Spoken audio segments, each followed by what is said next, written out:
Welcome to AskReddit is Fun. Today, job applicants share why they walked out of their job interview before it was over. They saw the worst of the companies before even being hired and made the right call. I mean, some of these terms are outright malicious, and I wonder how the bosses thought they'd get away with it. But hey, you be the judge. A topic by user Yukichigai. I walked out of an interview only once, and it was because the people organizing it were insane.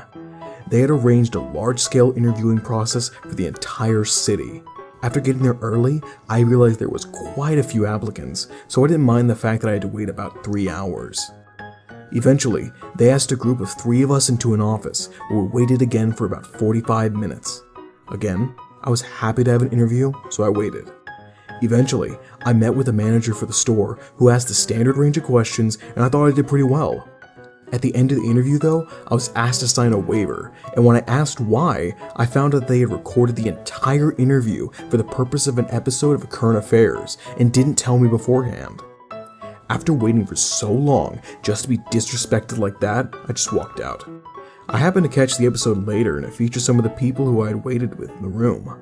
Thank God I didn't sign that waiver, because the angle of the investigation was that unemployed people didn't put any effort into getting jobs, completely ignoring the fact that everyone had waited for hours just to get a chance. I walked out of an interview before it began once. The interview was scheduled for 10 a.m., which I double-checked from the voicemail that they left. I showed up about 10 minutes early, signed in, all that jazz. And waited, and waited, and waited. 45 minutes later, I got up, asked the receptionist, who looked seriously embarrassed, to let my interview know that I was no longer interested, and left. 2 hours later, I got a rude call asking if I had forgotten the appointment. I laughed and hung up. I went to an interview with my prospective supervisor. I looked around the office, noticed the garbage cans were full, the walls and carpet dirty, and the supervisor's desk was old and had chips out of it. So I mentioned that the company didn't seem to be doing any basic upkeep, and then asked, point blank, "Is this a good company to work for?" She replied, "No," and hung her head. I said thanks and walked out. I accidentally walked out of an interview. I had driven 4 hours to apply for a bar gaming room job in preparation for moving cities for study. I had purchased an apartment, so I kinda had to take job searching seriously. I had spent about 20 minutes talking to the gaming manager, during which time the venue manager joined us, when some guy came up to them and started chatting to them.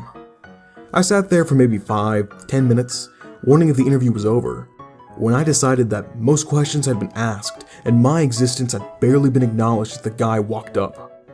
I half interrupted, shook one of the interviewer's hands and said thanks, and exited the premise with no idea how the interview went. I was crossing the road to my car when one of the interviewers chased me across the road and offered me the position. Turns out that the guy interrupting the interview was one of the owners of the venue. I sometimes wonder how I got through life considering how socially inept I can be.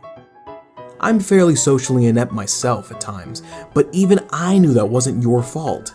They should have at least said, "Oh, this is so-and-so, the venue owner," to you briefly before getting into a 5 to 10 minute conversation with them.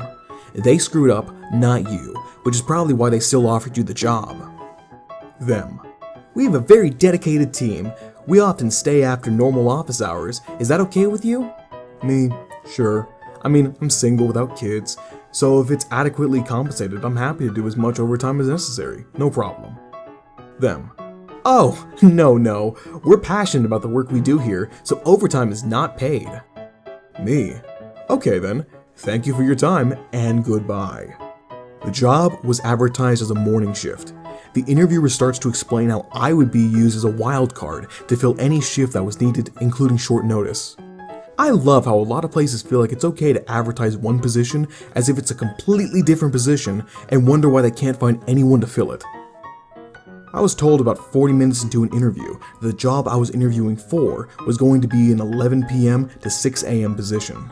This had never been mentioned in the original job posting or in the preliminary call prior to the interview. This wasn't a gas station job or anything either. High-profile law firm who basically needed a graphic designer to put together presentation materials overnight for use the following day. They also said it so that I'd be working hours just barely under the limit to qualify as full-time employee with benefits. Again, none of this was ever mentioned in the job description up to this point. The last straw was that they gave me a 30-minute test to prove I could work on a deadline, based on actual materials I'd be working with, chicken scratch post-it notes, unintelligible audio recordings, and other horrible sources I had to base my designs on. I walked out of that test about 5 minutes in. Yeah, frick people like this. I expect you to do elite work for part-time pay, shifty hours, and no benefits. If you want good people, you generally have to pay them. Just after I had been given 3 months notice of layoff due to the office closure for a job I really liked, I took off early one day for the interview across town. When I arrived, I entered a waiting room full of people at least twice my age, in suits, resumes in hand. Upon seeing this sight, I realized I had very little chance of the position being offered.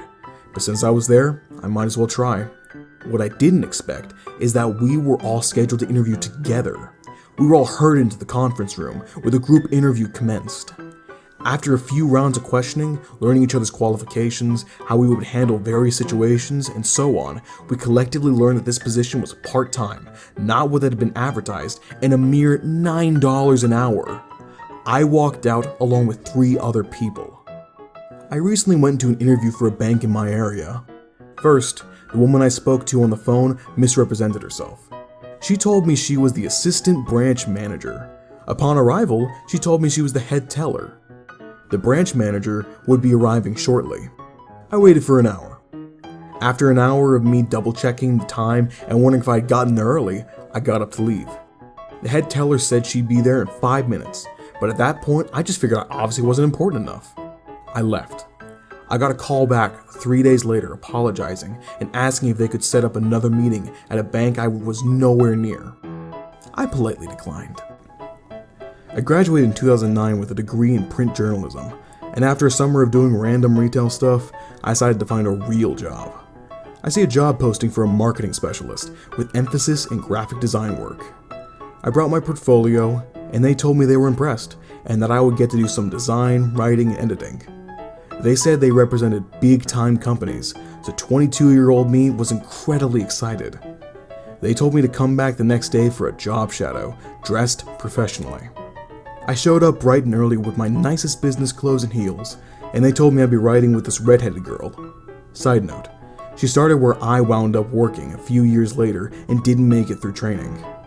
I live in the north side of my city, and we drove all the way south to a residential neighborhood. I wasn't 100% sure what was going on, but they gave me a catalog and said we'd be doing door-to-door sales for Sears Home Improvement. I made it 2 hours in the Midwest humidity, dealing with mad homeowners who didn't want to have their homes improved by Sears. While walking onto a driveway, my foot got caught in a rabbit hole and I felt a snap. I couldn't put any weight on it, and I told the redheaded girl I needed to go. She panicked, saying she needed to meet her quota for the day. I asked if we could take an early lunch, so we went to Arby's, where she and the rest of the sales crew left me with a swollen foot. I had to call my dad to pick me up. He worked an hour and a half away. He dropped me off in my car, and I drove with my injured right foot home. Yeah, that helped. Nope. I went to urgent care and discovered an effulgent fracture on the top of my foot. Yes, it was Matrix Resources. Stupid. Back in high school, I had an interview with Cold Stone Creamery. They made us break into groups where we had to create and sing a catchy tip song. I'm really shy, so I wanted to walk out before the singing commenced, but I really needed a job, so I decided to try and stick it out. I sang the stupid song. After the songs, they interviewed us one-on-one. For one question, they basically asked us what we thought the weakness of our group members were. I told them I didn't know the people well enough to say, and that I really didn't want to get a job by bad-mouthing someone else. As I got up to leave, they asked me if I wanted to hear what some of the group members had said about me. I just kept walking. Should have gone with my guts and left before the singing. I used to work at Cold Stone. People gave out so much free ice cream because we had a lot of money on tips. I also work with some stupidly charismatic people, like one is on TV now. So when they were making, I made a bunch in tips. But yeah, the singing sucked. Luckily, when I interviewed, there was supposed to be one other person, and he didn't show up, so I got the job. It was a security guard job. I was way overqualified, but needed to pay bills. Sat down across from a dead-eyed young woman who worked in HR. She read interview questions from a computer screen in monotone, typing my answers up as we went. It was kind of prissy and snappy. I answered all the questions really well, but sometimes she didn't feel like it filled the exact questions. I'm guessing that. She was really unhelpful.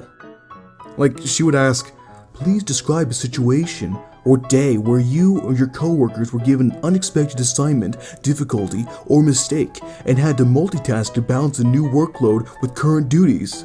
I went into detail about how that was a daily experience at one of my positions. Nope, didn't cut it with her. She stared blankly and said that didn't answer the question. Then she repeats the long-arse question word for word. Keep in mind, she was reading for the question right from the screen, so I get she was probably following specific instructions. As much a red flag about the company as her. Still, she was so rude about the entire thing. You could tell she really didn't want to be there. After trying to answer one question 3 times, each time her repeating the question like I was retarded, she wouldn't even explain what I was saying wrong. I just apologized, saying I changed my mind about the job and walked out without explanation. Got a much better paralegal job 2 weeks later. It doesn't sound that bad, but you didn't hear the totally unjustified contempt in her voice. So uncalled for. I tried to kill it with kindness. Just didn't work. Wow. Good for these Redditors that they walked away from these jobs, dodged a bullet. Do you have a story about your worst job? Let us know in the comments. I really hope you enjoyed the video as much as I did making it. If you are new to the channel, you can subscribe. I upload new videos every day. Until then, check out another video if you like.